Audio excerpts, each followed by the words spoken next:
আসসালামু আলাইকুম ভিউয়ার্স, আপনারা দেখছেন গরিবের এগ্রো বিডি আর আমি নাইম তো নিয়মিত আপনাদের সাথে আছি। সম্মানিত ভিউয়ার্স, আজকে আমি আপনাদেরকে লাউ চাষের কিছু ভুল অর্থাৎ যে ভুলগুলো সচরাচর সবাই করে থাকে সেই ভুলগুলো সম্পর্কে আপনাদেরকে একটু আইডিয়া দেওয়ার চেষ্টা করব। তো আশা করি ভিডিওটি অনেক গুরুত্বপূর্ণ হতে যাচ্ছে আপনাদের জন্য যারা লাউ চাষ করতেছেন। তো ভিডিওটি স্কিপ করে যাবেন না, ভিডিওটি দেখলে আসলে আপনারা অবশ্যই উপকৃত হবেন। আমার সামনে আপনারা যে লাউ গাছটা দেখতেছেন, দেখেন লাউ গাছের পাতাগুলো কত সতেজ এবং গাছটা কত সুন্দর, একটা মাদায় লাউ গাছ। আমি কিছুদিন আগে এটার ভিডিও আমি আপনাদেরকে দেখাইছিলাম যে এটা আমি বীজ লাগাইছিলাম কিভাবে এবং পরবর্তীতে এটা হচ্ছে পরিচর্যাটা কিভাবে করছিলাম, করার পরে এই অবস্থানে আসছে। তো দেখেন অনেকে কি ভুলগুলো করেন যে গাছ কত সুন্দর সতেজ আছে, লক লক করতেছে, মানে এত সুন্দর দেখা যাচ্ছে যে গাছে মনে হয় কোনো সারটা দিতে হবে না। এটাই হচ্ছে সবচেয়ে বড় ভুল। তো এই ভুলটাকে এই ভুলটা যাতে আপনারা না করেন তার জন্য আজকে এই ভিডিওটা করা। গাছ দেখেন এখন কিন্তু মাচায় উঠতেছে, গাছ এখন মাচায় ওঠার সময়, অর্থাৎ গাছ খুব দ্রুত ব্রাঞ্চ ছাড়বে, লম্বা হবে, সামনের দিকে এগিয়ে যাবে। এর জন্য গাছের এখন প্রচুর পরিমাণে খাবারের প্রয়োজন। কিন্তু আমরা কি ভুল করি জানেন, যে গাছ তো সুন্দরই আছে, দেখতে কত সুন্দর দেখা যাচ্ছে, গাছে প্রচুর খাবার আছে, আমরা কি করি গাছে কোনো খাবার দিই না। কয়েকদিন পর গাছ যখন মাচায় অল্প একটু উঠে যাবার পরে গাছ দুর্বল হয়ে যায়, পাতা হলুদ হয়ে লাল হয়ে গাছ নষ্ট হয়ে যায়। কারণ গাছের গতি যদি বৃদ্ধির গতি যদি ত্বরান্বিত হয় তাহলে কিন্তু গাছের বৃদ্ধি আর তেমন ঘটে না, পরবর্তীতে গাছ নষ্ট হয়ে যায়। তো তার জন্য কি করতে হবে, তার জন্য অবশ্যই গাছের গোড়ায় আমাদেরকে সার দিতে হবে। আমি তো প্রথমে মাদা তৈরি করছি, মাদা তৈরি করে বীজ লাগাইছি, তারপরে গাছ এই অবস্থানে আসছে। এখন এই যে গাছের গোড়ায় কিছু আগাছা দেখতে পাচ্ছেন, এগুলো পরিষ্কার করে আজকে কি কি সার দিব এবং যে যে সারগুলো আসলেই গাছে দিলে খুব ভালো উপকার আসে এবং গাছের গতিটা বৃদ্ধির গতিটা স্বাভাবিক থাকবে, সেই সারগুলো আমি আপনাদেরকে দেখাবো। তাই ভিডিওটিকে স্কিপ করে যাবেন না। তো চলুন আগে গাছের গোড়াটা আমরা পরিষ্কার করে নিই।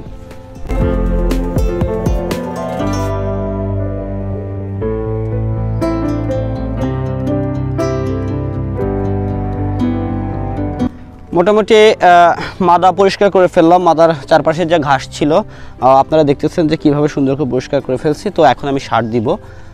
তো সার দেওয়ার আগে আমি যেভাবে সার দিই সেটা আমি তো আপনাদেরকে এর আগে অনেক ভিডিওতে দেখিয়েছি, তো আজকেও দেখাবো। সেটা হচ্ছে সার দেওয়ার আগে আমি কমপক্ষে গাছ থেকে 1 বিঘাতেরও বেশি জায়গা, দেখেন প্রায় আধা হাত জায়গা পরিমাণে আমি জায়গা নিয়ে নিছি, নিয়ে আমি চারপাশে এভাবে রিং করে নিই। হ্যাঁ, এই যে দেখেন আমি অনেকটা গভীর করে এখানে রিং করে নিলাম। কীভাবে আমি রিং করে নিলাম আপনাদেরকে দেখাইলাম। তো রিং করা হয়ে গেলে আমি ওপাশও দিব, আগে এটা দিয়ে নিই। এইটা হচ্ছে আমার সার। তো এখানে আমি কি কি সার মিশাইছি চলুন একটু দেখে আসি। প্রথমে আমরা ইউরিয়া নিয়ে নিলাম। আমি হচ্ছে 10টা মাদার জন্য আর কি সার রেডি করতেছি। এখন 2 বাটি পরিমাণ ইউরিয়া নিয়ে নিলাম,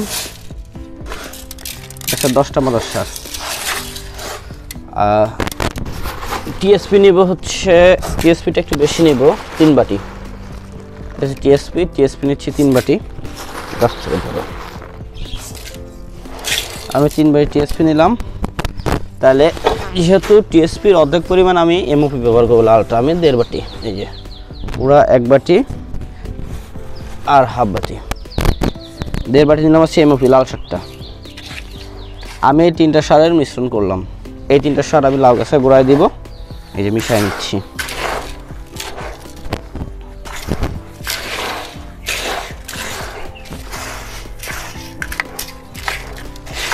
মোটামুটি মিশানো হয়ে গেল। আর এইখানে যেটার কথা না বললেই নাই, এটা আমার সেই বহুল বিখ্যাত ভার্মি কম্পোস্ট, যেটা আমি সবসময় আমার সকল সবজির ক্ষেতে ব্যবহার করি। এটা তো জানেন ভার্মি কম্পোস্ট কীভাবে তৈরি করতে হয়। তো আমার নিজস্ব যেহেতু ভার্মি কম্পোস্টের প্রজেক্ট আছে, সেখানে ভার্মি কম্পোস্ট হয়, আমি সেটাই আমার জমিতে ব্যবহার করি। প্রচুর পরিমাণে ভার্মি কম্পোস্ট আমি আমার সবজি জমিতে ব্যবহার করি, যার কারণে আল্লাহর অশেষ রহমতে আমার গাছ থেকে এত সুন্দর ফলন আসে। আপনারা তো দেখলেন যে এখানে কি কি সার দেওয়া আছে, মিশানো আছে।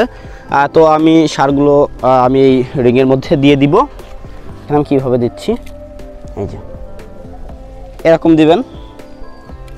ঠিক এই পাশটাতেও,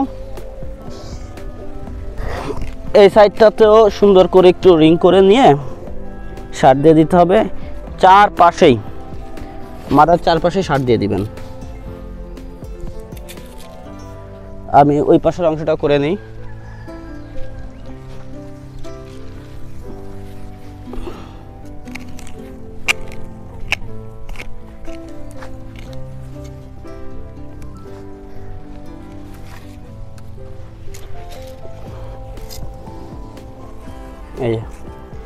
এই পাশে মোটামুটি আমার রাসায়নিক সারগুলো দেওয়া হয়ে গেল। এখন রাসায়নিক সার যেহেতু দেওয়া শেষ, এখন হচ্ছে আমি ভার্মি কম্পোস্ট দিয়ে দিব। আমি কিন্তু মারা তৈরি করার সময় একবার পর্যাপ্ত ভার্মি কম্পোস্ট দিচ্ছিলাম, বাট আমি আবারও ভার্মি কম্পোস্ট দিয়ে দিব। এই যে রিংয়ের মধ্যে দিয়ে আমি সুন্দর করে ভার্মি কম্পোস্ট দিয়ে দিচ্ছি। ভার্মি কম্পোস্টের কোনো লিমিট নাই, আপনারা 1 কেজি 2 কেজি যে যেমন পারেন দিতে পারেন, আধা কেজিও দিতে পারেন। আমি যেহেতু এর আগে দিচ্ছি ভার্মি কম্পোস্ট, এর জন্য আমি একটু কম দিচ্ছি, তো মোটামুটি প্রায় 1 কেজি হয়ে যাবে। তার এই যে আবার এই মাথাতে ভার্মি কম্পোস্ট দেওয়া হয়ে গেল। মোটামুটি এখন সবগুলো সার দেওয়া শেষ। ভিউয়ার্স, এত সময় আপনারা দেখলেন যে আমি একটা লাউ গাছের মাদায় কী কী সার ব্যবহার করেছি। গাছটা এত সুন্দর সতেজ থাকা সত্ত্বেও গাছে আমি আবার সার দিয়েছি, কারণ আপনাদেরকে তো আমি বলছি যে গাছ যখন মাচায় উঠবে গাছকে পর্যাপ্ত শক্তি দিতে হবে, তা নাহলে গাছ মাচায় ওঠার পরেই গাছটা নষ্ট হয়ে যাবে। ভিডিওটি কেমন লাগলো অবশ্যই কমেন্ট করে জানাবেন, ভালো লাগলে লাইক করবেন, শেয়ার করবেন। আর আপনাদের যদি কোনো প্রশ্ন থেকে থাকে সেটা তো আমাকে জানাবেনই, আমি ইনশাল্লাহ আপনাদের সকল প্রশ্নের উত্তর দেওয়ার চেষ্টা করব। তো আজকের মতো এখানে শেষ করছি। সকলেই ভালো থাকবেন। আসসালামু আলাইকুম।